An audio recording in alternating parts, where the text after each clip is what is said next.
अनाथ बेटा। रूपा और शेखर सरिता विहार में रहते हैं। वो अपनी जिंदगी में बेहद खुश होते हैं। दोनों का शौर्य नाम का एक बेटा भी होता है, जिस पर दोनों ही अपनी जान छिड़कते हैं। शेखर, अब तो आप शौर्य को अपनी गोद से नीचे उतार दीजिए, उसके सोने का टाइम हो रहा है। नहीं रूपा, इसे मेरे पास ही रहने दो प्लीज। मैं थोड़ी देर में इसे बिस्तर में सुला दूंगा। लेकिन कल सुबह आपकी ऑफिस में मीटिंग भी तो है ना, और इसके लिए आपको कल जल्दी भी तो निकलना होगा। जाइए, आप भी जाकर सो जाइए। क्या यार, अभी तो मेरी गोद में आया था मेरा बेटा और तुम उसे लेकर जा रही हो। बाद में कर लेना अपने बेटे से प्यार, अभी जाकर सो जाइए। रूपा शेखर से शौर्य को ले रही होती है कि तभी शौर्य रोने लगता है। शौर्य को रोता देखकर रूपा उसे फिर से शेखर को थमा देती है। आपका बेटा ना एक नंबर का नौटंकी है, बिल्कुल आप पर गया है वो। साफ बोलो ना, तुम्हें जलन होती है हम दोनों बाप बेटे का प्यार देखकर। पहले बड़ा तो होने दो तुम शौर्य को, फिर देखना वो सबसे ज्यादा मुझे ही प्यार करेगा। देखते हैं। ऐसे ही दिन बीतते चले जाते हैं और एक दिन कैंसर की बीमारी के चलते रूपा की मौत हो जाती है। अब शौर्य 3 साल का हो चुका होता है, जिसके कारण उसकी दादी शेखर पर दूसरी शादी का दबाव बनाने लगती है। शेखर, शौर्य अभी बहुत छोटा है और उसे इस समय एक माँ के प्यार की बहुत जरूरत है। माँ, मुझे दूसरी शादी नहीं करनी। क्या पता जो दूसरी औरत आएगी वो मेरे बेटे को एक माँ का प्यार दे या ना दे। तो रूपा की छोटी बहन वैशाली से ही शादी क्यों नहीं कर लेता? वो तो शौर्य को एक माँ का प्यार पूरा दे सकती है ना। मैंने कहा ना माँ, मुझे दूसरी शादी नहीं करनी, और अपनी ही पत्नी की बहन से तो हरगिज नहीं। ऊपर से अगर रूपा देख रही होगी तो वो क्या सोचेगी? अपने लिए ना सही, लेकिन तुझे शौर्य के लिए तो शादी करनी ही पड़ेगी ना बेटा। शेखर कुछ कहता उससे पहले ही अंजुमन उसे रूपा की कसम दे देती है, जिसके आगे मजबूर होकर शेखर शादी के लिए हामी भर देता है। देखो वैशाली, मैंने तुमसे शादी सिर्फ अपने बच्चे के लिए की है। मैं चाहता हूं कि तुम उसे एक माँ का भरपूर प्यार दो। शौर्य, आपके साथ साथ मेरा भी कुछ लगता है। अगर आप मुझसे शादी नहीं भी करते तब भी मेरा प्यार शौर्य के लिए कभी कम या ज्यादा नहीं होता। शादी के कुछ दिनों बाद ही शेखर की माँ की भी मौत हो जाती है।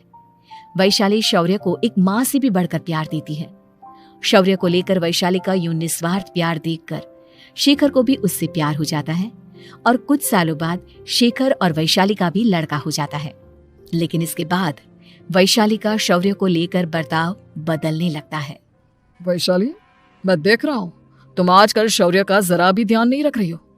मुझे पता नहीं था कि आदित्य के होने के बाद तुम इतना बदल जाओगी। आदित्य मेरा अपना सगा खून है और शौर्य दीदी का, फिर मैं दोनों में अंतर कैसे नहीं करूं? माँ भले ही दोनों के अलग अलग है, लेकिन पिता तो एक है ना। अगर मुझे पहले पता होता कि तुम इतनी जल्दी बदल जाओगी तो मैं कभी तुमसे शादी ही नहीं करता। हाँ, तो किसने कहा था आपसे मुझसे शादी करने के लिए? मैं थोड़ी ना आई थी आपके पास, आपकी माँ ही आई थी मेरे घर आपका रिश्ता लेकर। वैशाली, मुझे तुमसे ऐसी उम्मीद नहीं थी। गुस्से में शेखर अपना पैर पटकता हुआ शौर्य को वहां से लेकर चला जाता है।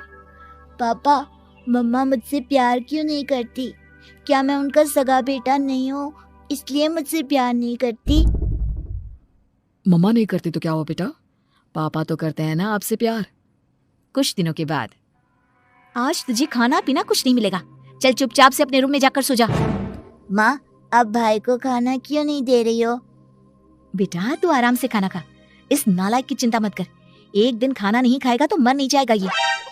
अगर भैया नहीं खाएंगे तो मैं भी नहीं खाऊंगा। तू अपने भाई का भक्त क्यों बन रहा है? ये तेरा सौतेला भाई है, सगा नहीं जो तू लक्ष्मण बन रहा है। माँ, आपको इतना भी नहीं मालूम?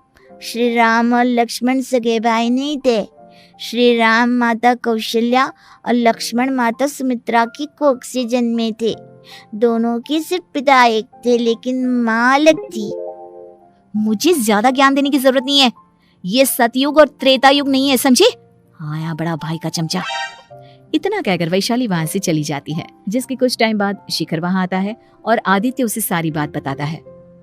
मुझे माफ कर दो शौर्य, तुम्हारी माँ के जाने के बाद मुझे दूसरी शादी का फैसला करना ही नहीं चाहिए था। अगर मैं दूसरी शादी नहीं करता तो शायद आज तुम्हारी ये हालत ना होती। नहीं पापा, अगर आप शादी नहीं करते तो मुझे आदित्य जैसा छोटा भाई कभी नहीं मिलता। थैंक यू मुझे इतना अच्छा भाई देने के लिए। तुम दोनों हमेशा ऐसे ही साथ रहना, फिर कोई भी तुम दोनों का कुछ नहीं बिगाड़ पाएगा। चलो मैं तुम दोनों को आइसक्रीम खिला कर लाता हूँ, बहुत भूख लग रही है ना। शिखर शौर्य और आदित्य को आइसक्रीम दिलाने लेकर जाता है। वो दोनों को पार्क में खड़ा करके आइसक्रीम लेने जा ही रहा होता है, तभी तेज रफ्तार से आती हुई एक गाड़ी उसे कुचल देती है और उसी पल शेखर की मौत हो जाती है, जिसके बाद शौर्य की जिंदगी नर्क से भी बदतर हो जाती है। सुन रहे चिरकुट, इस घर के किसी भी सामान को मेरी मर्जी के बगैर हाथ मत लगाना। इन सब पर अब तेरा कोई हक नहीं है, समझा? ठीक है माँ, मैं आपकी इजाजत के बगैर किसी चीज को हाथ नहीं लगाऊंगा। चल जाकर अब पूरे घर की सफाई कर।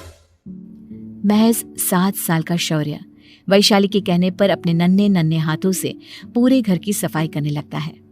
ऐसे ही दिन बीतने लगते हैं, लेकिन मासी से माँ बनी वैशाली को उस मासूम से बच्चे पर जरा भी तरस नहीं आता। क्यों शौर्य, ये घर में इतनी गंदगी कैसे हो रही है? ढंग से सफाई नहीं की है क्या तूने? माँ मैंने तो अच्छे से सफाई की थी, लेकिन आदित्य बार बार इधर उधर चलकर गंदा कर देता है। अच्छा, खुद से एक काम ढंग से नहीं होता और अपनी गलतियों का जिम्मेदार मेरे बेटे को ठहराता है। इतना कहकर वैशाली बांस का डंडा उठाकर शौर्य को जोर जोर से मारने लगती है। तभी वहां वैशाली के मायके वाले भी आ जाते हैं और उसकी सारी करतूतें देख लेते हैं। माँ मैं ऐसा क्या करूं जिससे आप मुझे भी आदित्य के जितना प्यार करोगी? बोलिए ना माँ, मेरे क्या करने से आपके अंदर मेरे लिए ममता जागेगी? वैशाली शौर्य की एक नहीं सुनती, उसके ऊपर डंडे बरसाती जाती है। हद पार होते देख वैशाली की माँ उसका हाथ पकड़ती है और जोर से उसे थप्पड़ मारती है। यही सब करने के लिए तूने दामाद जी से शादी की थी? हमने सपने में भी तुझसे ऐसी हरकत की उम्मीद नहीं की थी। तू माँ नहीं, माँ के नाम पर एक धब्बा है। बस कीजिए माँ, आदित्य के इस दुनिया में आने से पहले मैंने इसे बहुत प्यार किया था, लेकिन अब जब मेरी खुद की औलाद है तो मैं किसी और के बच्चे से प्यार क्यों करूं? अरे नालायक औरत, जिसे तू किसी और का बच्चा कह रही है वो तेरी खुद की सगी बहन का बच्चा है। बहन है तो क्या हुआ, मेरे अपने बच्चे से बढ़कर तो नहीं हो सकता ना ये कभी। अगर यही बात थी तो तू हमें पहले बता देती, हम शौर्य को अपने साथ ले जाते। उससे इस तरह प्रताड़ित करने की क्या जरूरत थी? अगर आपको लेकर जाना है ना तो ले जाइए इसे, मैं नहीं रोकूंगी। नहीं माँ, मुझे कहीं नहीं जाना, मुझे आपके साथ ही रहना है। मैं तेरी कोई माँ बाबा नहीं हूँ, तेरी माँ मर चुकी है, समझा? अब निकल जा मेरे घर से। माँ अब बहुत गंदी हो, मुझे भी नहीं रहना आपके साथ, मैं भी भाई के साथ ही जाऊंगा। अरे तू क्यों जाएगा, तू तो मेरा सगा बेटा है, जाने दे इसे। हम यहाँ ऐश से रहेंगे, तुम्हारे पापा बहुत सारी जमीन जायदाद छोड़ गए हैं तुम्हारे लिए। नहीं माँ, मुझे भाई के साथ जाना है। आप अच्छी नहीं हो, आप बहुत बुरी हो, आप भाई को बहुत परेशान करती हो। देख वैशाली, तुझसे ज्यादा समझ तो इस मासूम बच्चे में है। ये तेरे बुरे कर्मों का ही नतीजा है जो आज तेरी सगी औलाद खुद से तुझे ठुकरा रही है। आदित्य, तुझे इस शौर्य ने भड़काया है ना मेरे खिलाफ? नहीं माँ, मुझे किसी ने भड़काया नहीं, पर मैं सब देखता हूँ, सब समझता हूँ। भाई बहुत अच्छा है, वो आपकी जैसा नहीं है। चलिए नानी।